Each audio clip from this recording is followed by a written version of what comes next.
We are back from break on this InfoWars Nightly News, and we're excited now to be joined by Lord Christopher Monckton himself, very much on the cutting edge of fighting against the climate regime changers who want to take over our world, curb civilization, and really put us in our place. We're not going to let that happen, of course. Thank you for joining us, Lord Monckton. Well, it's a real pleasure to be here, and let's hope that we can, between us, convince the powers that be that backing the climate scare has been a failure, and they must get off it and think of something else to frighten us with. Well, it was only a few years ago Al Gore and company were telling us the debate was over, this climate change, really new way of thinking was just inevitable and we should all submit. But they've had a number of setbacks at the past few meetings. They've really had their agenda stalled. But at the same time, we have the revival of Agenda 21 this year, Rio Plus 20 conference, 20 years after the first time the United Nations held a summit on how to bring about sustainable development. Let's get into that and how it ties into the larger climate change issues.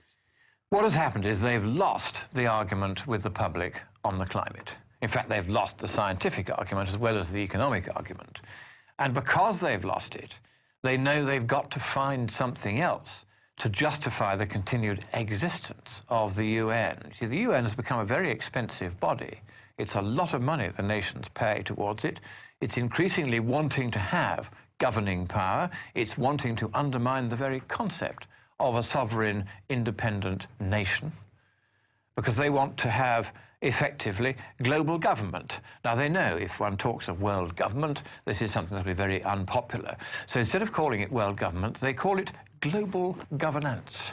This is the new phrase for it, which somehow sounds nice and respectable and not too dangerous. But of course, what they're really after is total control. And the idea of the Rio Plus 20 conference is to suggest that the nations of the West have been raping the planet with their insatiable demands for natural resources, land to build houses and roads and airports on, and that now humans must be reduced, according to one of the more extremist papers put forward for this conference, by 5 billion of our present, I think it's 6 billion of our present 7 billion must be done away with, and it's down to be having not more than 1 billion humans on the planet. Really extreme stuff on the fringes of this. Now, the draft document, the draft conclusions of the conferences, it's already been decided roughly what the conclusions are going to be. I've seen that document, and compared with some of the more extreme climate documents I've seen from these conferences, it's pretty milk and water so far, which means that the real draft hasn't in fact yet been made available. But what I think they're going to try to do is to follow a route which the EU knows well, where you have annual incremental conferences, as they've done with the climate, with agreements at the end of each conference, because the negotiators don't want to go home and say we haven't even signed an agreement. And each of these agreements gradually takes on the force of what your constitution called customary international law. And once that happens, even if they aren't signed into law by your Senate as a treaty, which has to vote for treaties by a 2/3 majority, they can still become the law of the land if the Supreme Court, which is very much that way inclined at the moment, were to say that they were. And that's how they're going to circumvent the constitutional requirement that a treaty has to be ratified by 2/3 of the Senate. And they're going to do roughly what was done to us as we lost our powers in Britain to the EU, with these endless succession of treaties, each of which doesn't seem to change things all that much compared with the previous treaties. At least that's the official storyline. And yet at the end of the process, you suddenly find you've lost your nation, you've lost your democracy, you've lost your parliament. We still have one, we still have elections, but they mean nothing. 5/6 of our laws being made by someone else. And the UN has seen this and has very jealously thought to itself, well, if the EU can do it on a regional scale, why don't we try the same approach on a global scale? So they invited the EU to send advisors to the Cancun conference, for instance, on the climate 2 years ago, to advise them on how to start building up these incremental annual treaties or agreements that have the effect of treaties even though the Senate doesn't ratify them, until you get to the point where the UN is suddenly wound up with all the power, and all the media will say, well, of course, it was inevitable from the start. They're going to try to play the same game, but an interesting development has now arisen. The EU, which had previously regarded itself as almost a sovereign nation, and that's the way it's been trying to go, taking away sovereign power from the individual member states and putting them all into the EU, it has suddenly realized that if the UN takes global domination, then the EU will be subservient to it. And they've suddenly realized they don't like that. So there's a wonderful irony. They've been taking all this power from the member states of the EU, including Britain. Now, they don't want that power taken from them and given to the UN. They've suddenly woken up to the fact that the advice they've been giving the UN on how to do this is going to lead to their own subjugation to the UN. And the EU bureaucrats really don't like this. And they have now said, really, I think for this reason, though they'll never admit it is for this reason, they're not even going to send an EU delegation to the UN Climate Conference, the UN Sustainable Development Conference in Rio. But I will be there because it's very necessary that the superficially admirable goal of sustainable development should be one which is implemented sensibly and not by unelected international authorities such as the UN. This brings me really on to another problem which is beginning to emerge when you look at things like the Rio +20 conference. What is happening is that increasingly these international bodies are saying, give us the power, give us the wealth, give us the decision-making and legislative power so that we make the laws for the whole world. But not one of these international bodies is elected by anyone. The EU isn't. The UN isn't. The Law of the Sea Conference, very topical at the moment because there's another treaty which people are trying to push the US into. They are not elected. And it's really a simple enough point. Every time you transfer power from elected hands here to an international or supranational or regional or global body, you are transferring power from elected hands here to unelected hands somewhere else.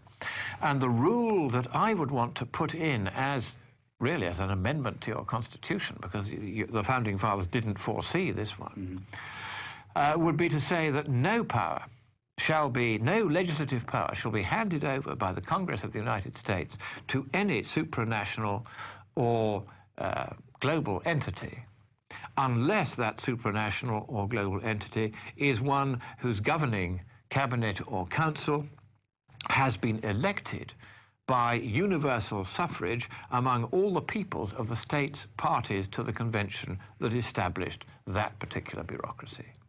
So, no more power to any international organization unless that organization is elected by the states parties to the treaty setting it up. Yeah, I think that makes perfect sense. And of course, they're going after not only national sovereignty and regional sovereignty, but individual sovereignty. I mean, that's really what sustainable development's all about. The people know best what is best for the people.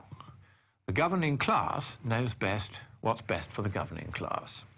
The governing class wants to use the environment as an excuse for accreting more power to itself, centralizing that power in regional and increasingly now in global institutions. Where does this leave the individual?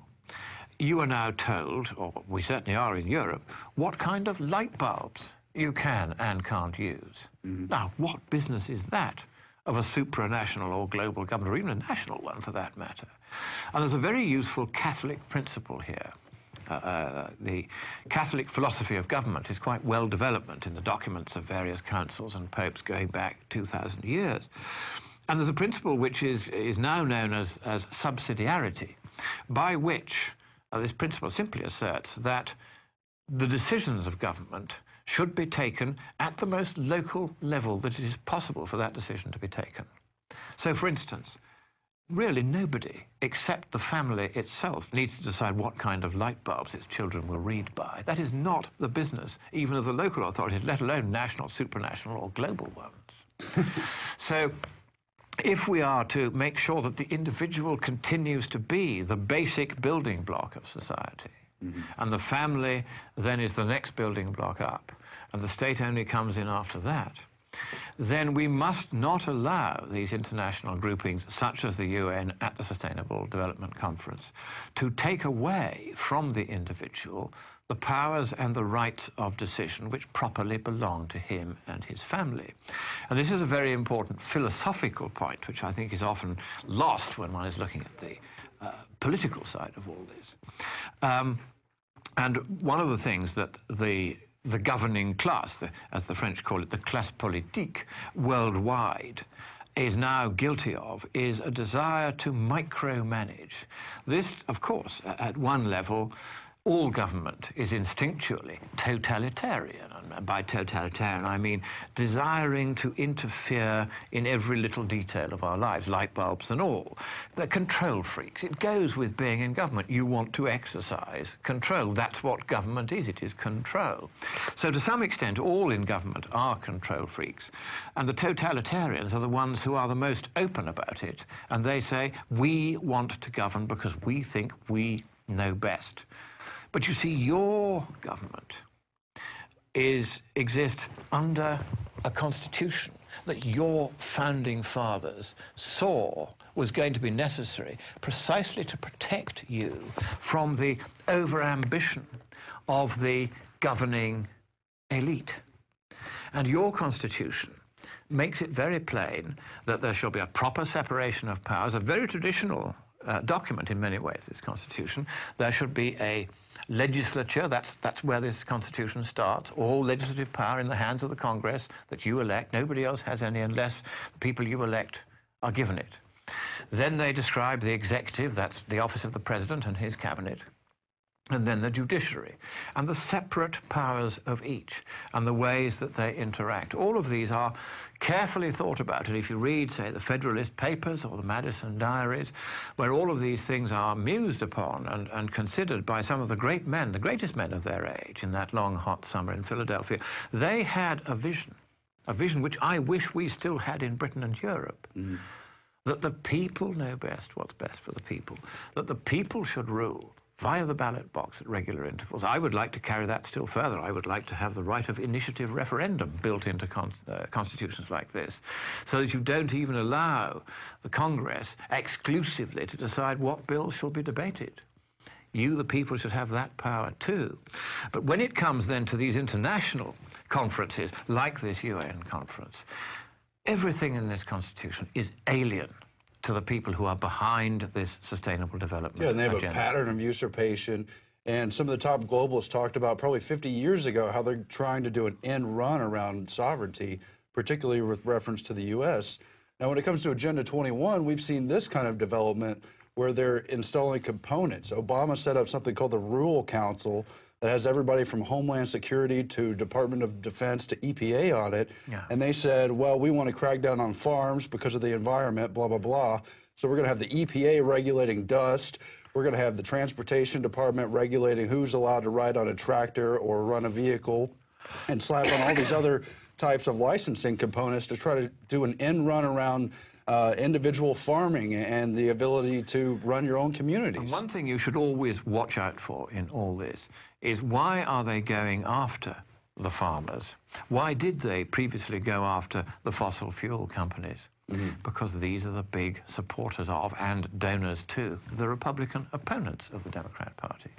And the Democrats, like socialists everywhere, have learnt that if you really want to rule, then what you do is you go after all the big donors to your opponents, and you do it in several different ways. First of all, you do it by regulation, regulating farming so that it becomes less profitable, shutting down the fossil fuel industries as best you can. There's now 150-odd coal-fired plants on hold that should be being built now to keep these lights on, not being built because the Democrats are determined to shut down the big fossil fuel donors to the Republican Party.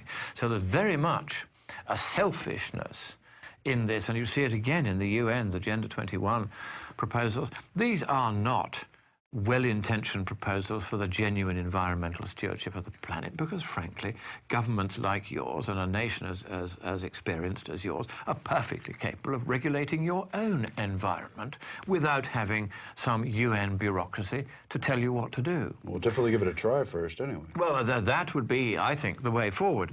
And so you always have to watch out for the Democrats trying to do down the big funders of the Republican Party and Republican leaders. That's what they're after. It's after this total domination, and you see it over and over again. They're always at it. They're always encroaching in various ways. For instance, the Heartland Institute, which is a right-wing think tank, and I spoke at their conference in Chicago just yesterday. They were very interesting. They are now being encircled by the left, who are writing and telephoning individually and emailing the donors, whom they found out by a trick. There's a fellow called Peter Gleich, who wrote a bogus memo and put in a bogus email address saying that he was one of the trustees and could they please send him all the board papers, including the list of funders. That was how they got it, by a trick. And they're now going to the individual funders one by one and naming them publicly in demonstrations, and then getting in touch with them and saying, we're going to go on making life grief for you until you stop funding the Heartland Institute. It's the same approach. True. Always trying to just do down the other side by, frankly, unfair, dishonest, and in this particular criminal means. And the UN is not averse to doing the same thing. They had a conference under Ban Ki-moon in May last year, of which the theme was, how do we bring national sovereignty to an end? And when they say, how do we bring national sovereignty to an end, and they're not proposing to set up a global democratic government, what they're actually bringing to an end is democracy itself. The democracy which your founding fathers intended you to have, and, if you could, to keep it. Yeah, it would have been nice. Now let's go back to Agenda 21. In 1992, we had figures, Maurice Strong and others, and they were always very concerned at the time about how to take what maybe sounds like a reasonable cause, the environment, but to transfer it into these banks they would control, and they would essentially become the regulators of all global activity if it could relate to the commons, the air, the water, the land. And today that has really matured into Al Gore and Goldman Sachs holding funds for the carbon credits and all this. What are we going to see at Rio Plus 20? How has their agenda matured over the years? Are they hopeful that they're going to achieve their goals? Are they angry? Because I hear on all kinds of radio, alternative media, everyone's talking about Agenda 21, catching up to what they probably didn't know about 20 years ago for this kind of anniversary meeting. That's quite right. People are much more aware of these poisonous words, Agenda 21, than they were. They now realize that this is a grab for absolute power by the UN and by the environmental movement, which is, of course, where all the Marxists went when the Berlin Wall came down. They had nowhere else to go. So they piled into the environmental movement. And my good friend, the late Eric Ellington, who was one of the founders of Greenpeace, who was the most non-political guy you ever could meet, I was astonished when one day he said, you know, we all had to leave Greenpeace 2 or 3 years after we'd joined it because the Marxists had moved in and taken it over, and we were non-political, so we couldn't stop them. And he was heartbroken because he really cared about the environment in a genuine and sensible and proportionate way. Yeah. Whereas these people have a nasty political agenda. Greenpeace has nothing to do with the environment these days. That's just a fig leaf. You know, it's a green fig leaf over a red instrument beneath, shall we say, which is intended to do things to us which will be very unpleasant and uncomfortable. Right.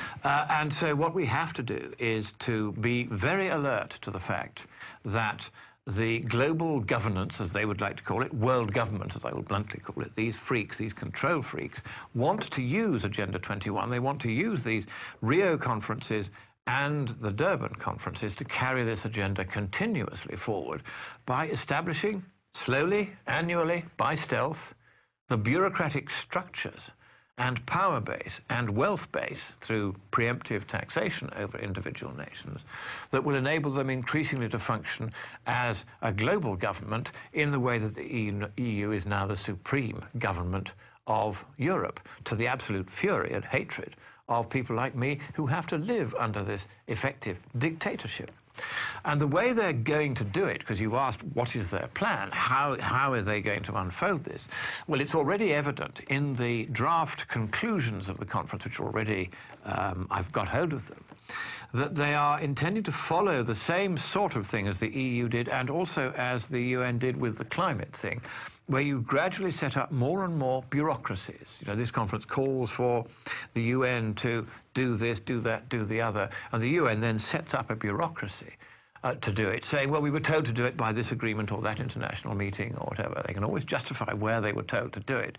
But in effect, what they're doing is expanding their power base and then sending the bill to governments and saying, well, you had this meeting, you signed this document, now you've got to pay. I don't know if it's the appropriate metaphor, but it makes me think of throwing a stone into a pond, and a small circle gets bigger until it's surrounding the whole area they want to conquer. That's exactly what happens, and they want to expand the centre to the point where it becomes so well funded, so many top people go there, that governments anywhere else can no longer compete. That's what we have in Europe. You have the European dictatorship, where all the best people who want to go into government, they don't go into Parliament. What would be the point?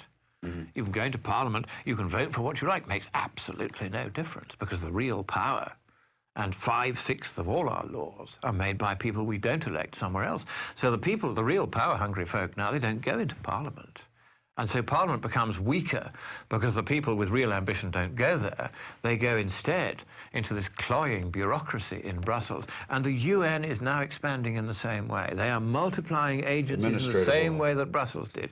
You know, the UN High Commission for Refugees, the UN Children's Fund, the UN Environment Programme, this, and they're all multiplying, more and more of them. Every time I go to one of these UN conferences, there's another 3 or 4. There are now something like 150 individual UN agencies, each separately funded by the taxpayers, in states who have no control over how much money is spent or how much of their money is taken from their pockets to pay for the UN. It's all not transparent at all. It's all completely secret. It's the very antithesis of what was intended in this constitution, where government had to be visible to the people. It was in Britain that the idea of recording the proceedings of Parliament first came about, with Hansard producing a daily record of what was said.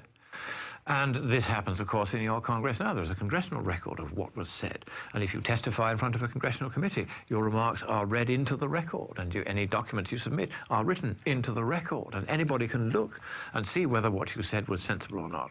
But in the EU, the commissars meet behind closed doors. If they decide on a law, that then gets passed to another committee called the Committee of Permanent Representatives, which fleshes it out and does the detailed work. That's behind closed doors too.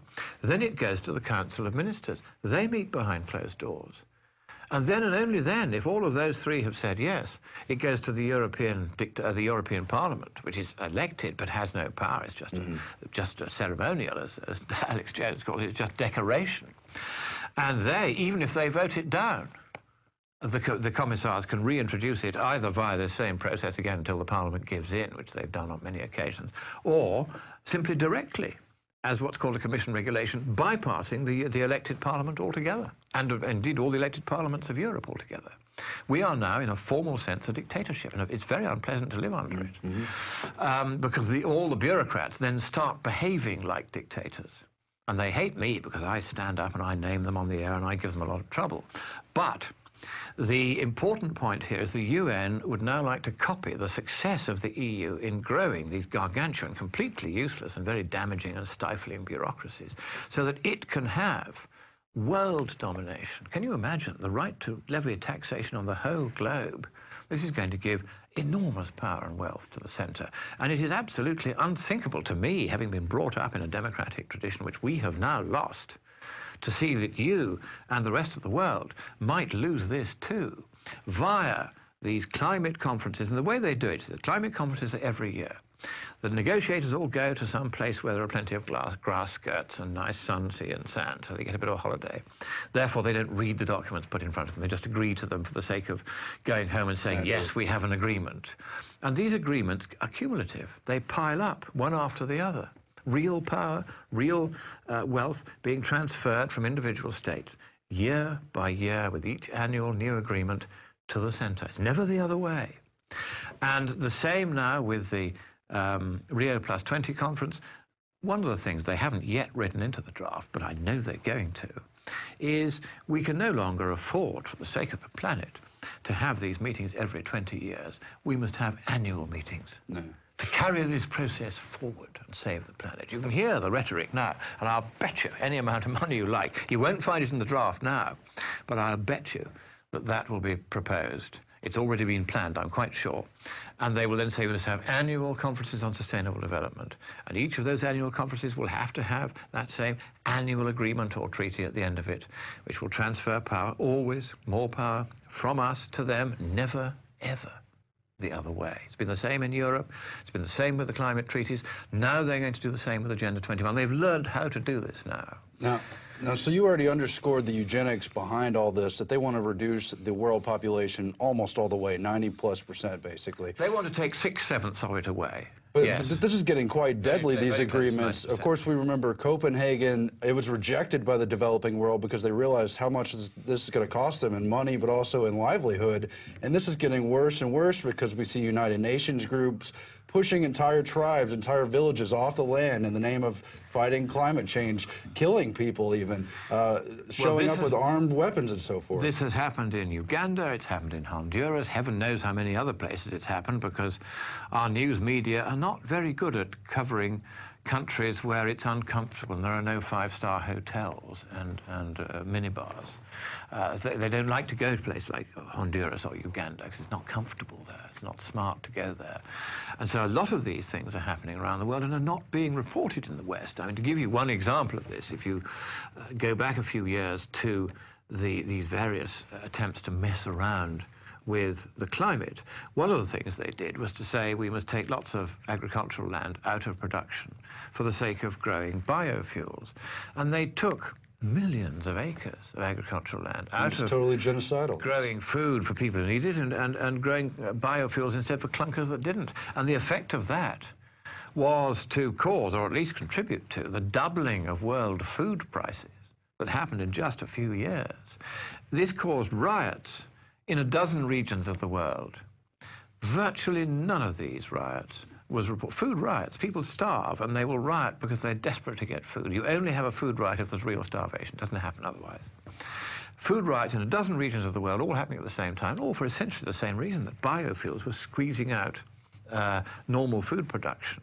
And if in a fairly well-balanced market, which the food market was until that time, you suddenly take out a chunk, even quite a small chunk, though it was many tens of millions of acres of agricultural land, that will be enough to trigger a huge increase in the price of the raw commodities that are produced by farming. And so it's, you know, people sometimes naively say, oh, but, you know, you'd have had to take out half the agricultural land in order to double the food prices. No, it doesn't work like that, as you know. Once you put the pressure on prices, up they go. And that's what happened. And this meant that people were starving all over the world, rioting because they were starving. The Western press hardly mentioned it at all. They're not interested. Yesterday, at the Heartland conference, I said, look, instead of spending all this money on sustainable development and climate change and so on, all of which are completely wasted, it only cost $8 to save the life of a victim of trichiasis, which is a disease caused by the trachoma parasite, which gets into the eye and it causes the eyelashes to grow inward and pierce the eyeball. You eventually go blind. And it's one of the most acutely painful conditions known to man. Of course, you end up blind of it. And this can be cured for $8 by a simple existing operation. And I mentioned this yesterday, and I said there would be a far better use than these $80 billion that the US alone has spent on climate change and environmental this and that over the last few years. There you could do some real good, because is not man part of the environment too? If people are going blind because they're being attacked by a parasite in countries too poor to provide the elementary medication necessary, shouldn't we help them with that? Wouldn't that be a sensible, proportionate Agenda 21 to pursue? And here is how the left are already reporting what I said. They said, I'm claiming that I can personally cure these people of their blindness for $8. But there's many diseases they know they could address. And that here I am making stuff up. This is the line that they're totally unprincipled. They don't mind how many people they kill, because for them, if you kill people or they go blind or whatever and they can't be economically productive, then that will be good for the planet, because they see man as a parasite upon the planet, as harmful to the planet. They have these very, very extreme views, which they don't really believe, but they will recite them because what they really want is absolute global domination, and this is simply the pretext. Let me ask you this, too, about the developing world. We know there's been problems with IMF and World Bank conditional loans. In some cases, they've actually tied population reduction to World Bank loans and other United Nations stuff. Aren't the actual aid packages out of these UN conferences also going to be a similar kind of problem, where their vision of development is reducing population, and for these third world countries to get this aid money, they've got to go along with these policies. This is very true. For many, many decades now, the British government has had a policy that unless you have a population program, by which they mean a depopulation program by enforced artificial contraception or abortion or both, then you cannot receive British aid. And this is not really known about in Parliament. If it knew about it, even nowadays, I fear they wouldn't do anything about it, but that's what the bureaucrats do. They say, unless you have a depopulation program, we won't give you any aid. And so this, in effect, forces contraception and abortion on countries, say, in Africa or South America, where both of these things are actually alien to their religion and alien to their culture. It's not the way they do things. But increasingly, the aggressiveness, the aggressive anti-humanness of this wretched extreme left faction is saying, well, we must do down the world's population, and because the poorer countries of Africa, they have no vote, they don't have proper democracy, they don't have a voice, these people, we can send in the UN troops and shoot them dead and take their land in the name of making it into a carbon sink and kicking them all off it. And nobody will really know or care very much, because these are little people that really ought not to exist in the first place. It's this contempt, racialistic in the worst sense. Oh, absolutely. For those who are poorer than they and who don't have a voice or a vote. And so the thing I would say is those who are listening to this who do have a voice and a vote, use the voice loudly and the vote carefully, and make absolutely sure that you do not vote for candidates of whatever party who do not understand the dangers that now exist in transferring power from elected hands here to unelected hands somewhere else.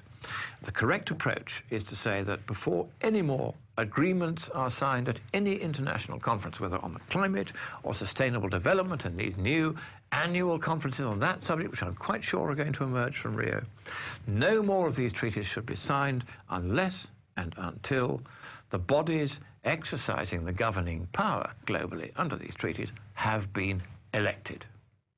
Lord Monckton, we want to make sure we're fighting back against these conferences. Tell us one more time when Rio's coming up and the next climate conference. Tell us your website and where we can find your statements and ways to fight back. Certainly. Well, first of all, scienceandpublicpolicy.org. You'll find a lot about the climate written by me there. Click on Monckton Papers when you get to the home page. And for another climate website, whatsupwiththat.com, W-A-T-T-S, whatsupwiththat.com, run by Anthony Watts, a formidable meteorologist who has exposed the corruption in the temperature monitoring stations in the US and elsewhere, and has this blog, which now gets, I think, 100,000 or 200,000 hits a month. I mean, it's very, very big in telling people the other side of the story on these climate and environmental matters, and I contribute to that quite regularly too, so you'll certainly be able to use that. And as to Rio, it's coming up in mid-June. There'll be three days, roughly speaking. The 19th to the 21st of June is the culmination of a couple of weeks of messing about. I'll be going just for the last 3 days so that we have a presence there and can put the other side, and I am an accredited delegate to the conference, so I will be able to get in, and I will be able to speak to the other delegates. They will hate it, but I don't think they'll dare try to exclude me on flimsy grounds a second time. I think they've learnt the lesson of not doing that, because it got all over the newspapers worldwide that they tried this on because they feared what I would do. They were right to fear it. When I reported the loopy things they'd put in the Durban Declaration, which they then had to take out, such as rights of legal personality for Mother Earth, the establishment of an international climate court, reduction of carbon dioxide concentration from 400 as it is now to 200 parts per million by volume in the atmosphere, halving it. That would lead to the mass death of plants and trees worldwide and of the animals and humans that live depend upon them. These and other barking nonsensical proposals were dropped within 24 hours. They had divided the final negotiating document into two. One half of it continued to be negotiated, the other half was put on the shelf. So being there just to expose and to tell the world what is being negotiated in its name. That's what the press used to do. They used to report what happened at these conferences. Now they don't. They go there and they talk all about the grass skirts and they talk all about the agenda, but they don't talk about what's actually being said, because so much of it is loopy.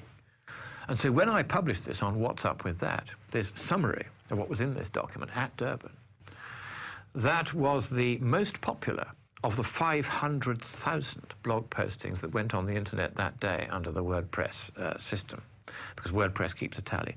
And more people visited that blog posting than any other worldwide on any subject that day. Now, was this because I was a clever guy? No. It was because the press had simply deliberately, willfully, not done its job of saying what was happening at this conference. And so I said what was happening. The world was horrified. It went right round the world, and all the blogs had it. Virtually none of the mainstream news media touched it. But the story got out, and the UN realized the game was up, and it had to cut the document in two. The same thing happened at Copenhagen, where I revealed the world government agenda a few weeks before the conference, and the entire treaty was dropped. They just couldn't proceed with the treaty at all. Yeah. Because the treaty only said, we're going to set up a world government, and here's 186 pages of how it's going to be structured and paid for. And they had no plan B. They had to drop it.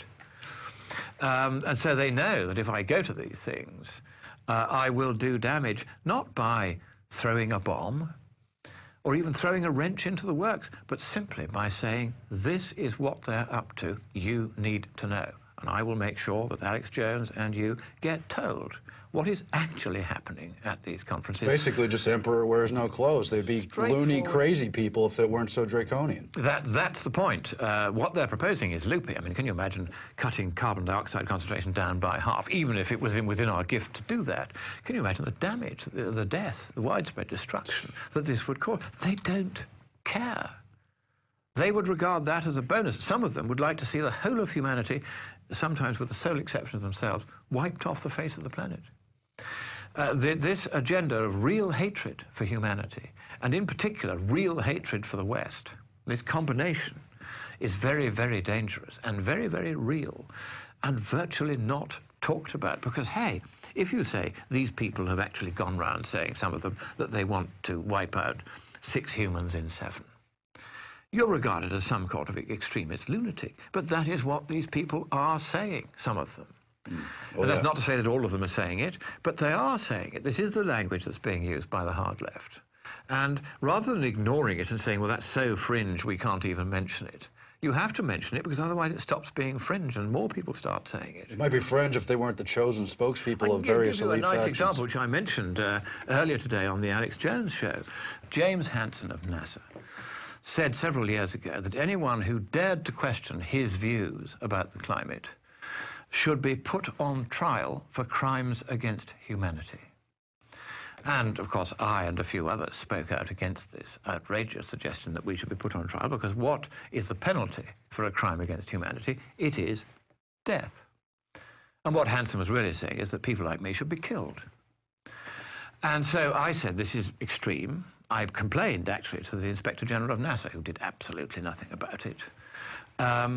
Because NASA has now been retasked under the stimulus package as a climate change monitoring agency and not a space agency. And so they're making so much money out of this climate scare that they won't touch Hansen, even though they should have fired him years ago. He's endlessly being arrested by the men in blue coats.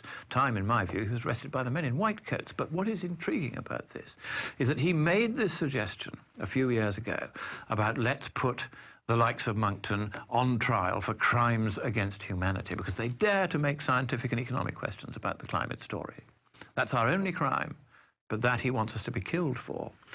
And you think, you know, that is loopy. Of course it's loopy. It's wildly extreme. It's the kind of thing the Nazis did. I kid you not. There was a Norwegian professor the other day who said he wants 500,000, democracy is dangerous, has no place, and he personally has no problem identifying with Hitler and other dictatorships as long as it leads to that environmental end. That is the point. And of course Hitler was one of the first environmentalists. The whole Volks movement was devoted to this. But you see, what is happening now is that at Penn State University, just a few days ago, they had a conference sponsored by local businesses, which was on how to silence the climate deniers. And the guy introducing this, who was some sort of a professor who appeared to be hopped up on some sort of drug. I watched this on the video that they made of it. But he was way spaced out. But he said, we have to start a conversation on declaring climate skepticism to be a crime against humanity. And you see, when they start saying it one after the other, you know that this is becoming the party line. And if we don't nip it in the bud straight away, it will become the party line. Everybody will think in the end, oh, well, of course, it's perfectly all right to kill climate skeptics. They're just inconvenient to us. The moment you start going down that extremist road without anyone challenging it, the extremist road can all too easily become the normal road. It's happened so many times in history before. And it seems to me that the role of programs like the Alex Jones Network, as it's now becoming, is precisely to sound the warning. And sometimes people will say the warning sounds as though it's been too extremist in its sounding. But if you don't blow the trumpet loudly, people won't hear you. As the Bible says, I forget exactly where, but if the trumpet give an uncertain sound, who shall go forth to battle? And here on this program, you give forth a certain and very definite sound. And if people find that deafening, so they should, because if that message doesn't get through, then the war will be won by these kooks who would declare it a crime against humanity to dare to raise legitimate scientific doubts about the climate story. We know now, for instance, that the NOAA has said that if for 15 years there hasn't been any global warming, the models are wrong. The storyline must change. They said that in 2008. Here we are 4 years later. We've now had 15 years on any measure, and perhaps 20 on some measures, without any global warming at all. And the NOAA's words must now be remembered. The climate storyline is wrong. The models were incorrect. They overpredicted the amount of warming to be expected. It hasn't happened. It isn't happening. It won't happen. There's no scientific basis for it to happen. And even if it were to happen, it would still be cheaper to do nothing about it. And yet, even with these very powerful scientific and economic points in favor of the skeptical point of view, Hansen began it, Penn State University have continued it. Those who dare to make the points like those I've just made are told that we should be treated as though we have committed a crime against humanity and killed. That's where it's going. Okay. That's how extreme and blinkered these people are. Now, we can do nothing but pray for their souls, because in Catholic theology there is a principle which is known as invincible ignorance. Some people are simply unwilling to recognize that there are two sides to a question, even when it's quite clear from the scientific evidence that there are two sides. I mean, hey, if it isn't warming as they said it would in their first report in 1990 on all this, why should they be right now when they were wrong then? As you know, they don't care if it cools, if it warms. That's an absolute value pretext for their absolute control model. Well, that's very nicely put. Yes, I like that. That's a neat turn of phrase. I congratulate you on that. An absolute value pretext for absolute rule. That is it. They're trying to say that any change is wrong. And of course, then if it stopped changing, they'd say, well, this climate stasis is unnatural too. You know, it doesn't matter what you do. They'll blame everything on global warming. I had an email today from a Marxist in the UK, name of Martin Lack, who said, you know, why didn't I accept that I had got everything wrong? Because various propaganda websites had said I'd got everything wrong. And I said, well, I don't do propaganda. I'm just looking at this thing as a layman. Admittedly, I'm not a scientist. I do my best. I'm a reasonably competent mathematician, so I can differentiate an equation without fainting. And I can read a scientific paper and understand it because it's written in the language of science, which is mathematics, and I understand that. So I can read these papers. I can come to a view which is by no means an isolated or unique view. There are many scientists who hold that view. Indeed, I met hundreds of them at the Heartland conference just yesterday. Right. So the idea that anyone who dares to raise scientific doubts about a question where the data have now established that it's we who are right and they who are wrong, and their only way of dealing with this is to say we must be killed, that doesn't seem to me to be very grown up. And I said on Alex Jones's show earlier today that if you're thinking of sending your kid to Penn State University or of giving it any money whatsoever, whatever you do, don't. A university that allows that sort of suggestion to be made, that sort of hate speech to be put out from its own lecture theatres without any restraint, that does not deserve to be called a university at all. It must be closed down, in my view. And then we can put some of the people there on trial for crimes against academic propriety, for which the penalty is not death. It is permanent exclusion from any academic post.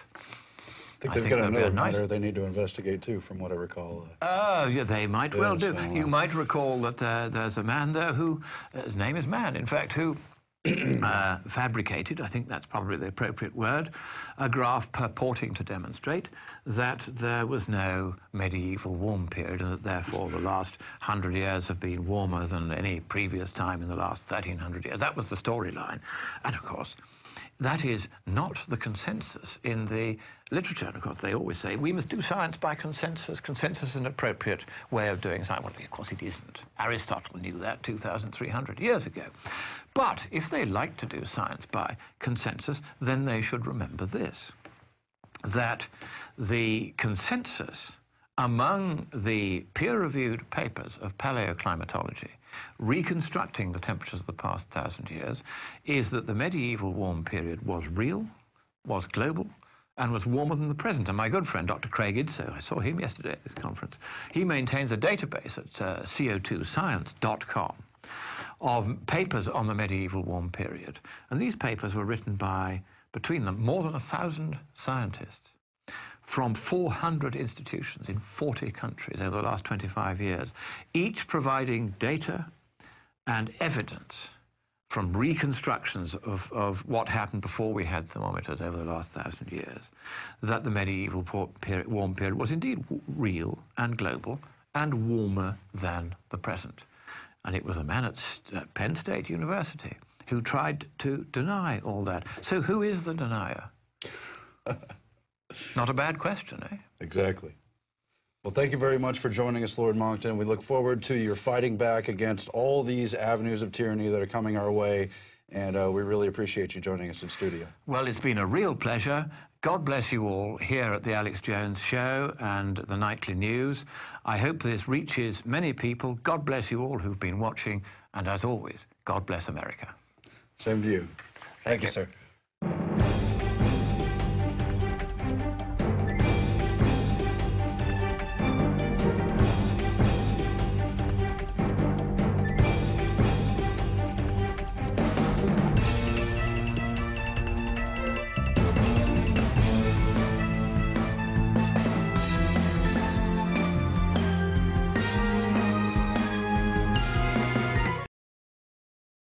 PlanetInfoWars.com is in its beta phase. We're just launching it. And I want to invite all of you out there to be in on the ground level. It's waiting for you to breathe power into it.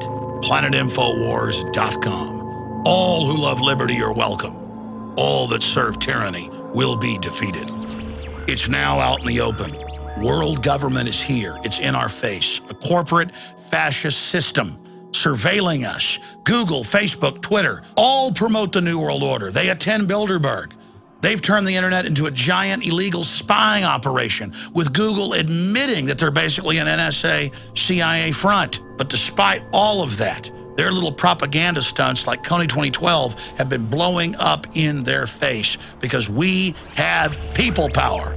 Planet InfoWars is about people coming together, forming activist organizations, getting involved politically, hunting and fishing, gardening, dating. Whatever the case is, this is a place for people who love freedom. And that's why I have created PlanetInfoWars.com as a vehicle for you to meet and to talk and to write and to post information. This is your tool, your website.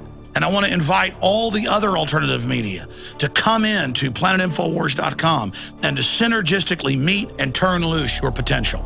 For more than 6 years, I've talked on the air about creating a social network. But I was so busy with my radio show, the documentaries, all of it, that I never did it properly. We launched a small little plug-in social network. It got more than 40,000 members in just a few months and basically crashed. And then I never revisited the subject until the last year. And I went out to a public event, a UFC fight. Joe Rogan invited me to it in Austin. And 2 different couples came up to me and said, man, we wish you'd set up a social network again. Where did it go? And I said, oh, it was just some little free program. It couldn't handle all the traffic. And in both cases, at that same evening, they said, we met 4 different people, 2 couples, on your little plug-in site at Infowars.com, and we now have children. And since then, it's happened a couple other times. So I realized a social network is important so people who love freedom can get together. That's what Liberty Lovers is going to be all about, a section we've created at planetinfowars.com. Whether you live in a small town or a big city, you can reach out to people in your area so that we can win the future away from Obama and Mitt Romney and all these globalists that try to give us all these fake choices. And I give you this pledge. We are not going to spy on you and surveil you and sell your data to the New World Order. PlanetInfowars.com is free. PlanetInfowars.com is powered by you. We're going to have our articles up there. We'll have video feeds and stuff up there. But this is all about you getting together and organizing the resistance against the New World Order. Ron Paul's been great, but he himself has said this is simply a focal point for people that are already awake. Well, this is Ron Paul 2.0. This is Alex Jones 3.0. This is humanity 4.0 to the power of infinity. This is about taking action. This is about turning humanity loose. Connect with people who are awake and know what we're facing. Be active, organize, take action, go viral, create, contribute, resist, because resistance is victory. You are victory. And the rally point is planetinfowars.com.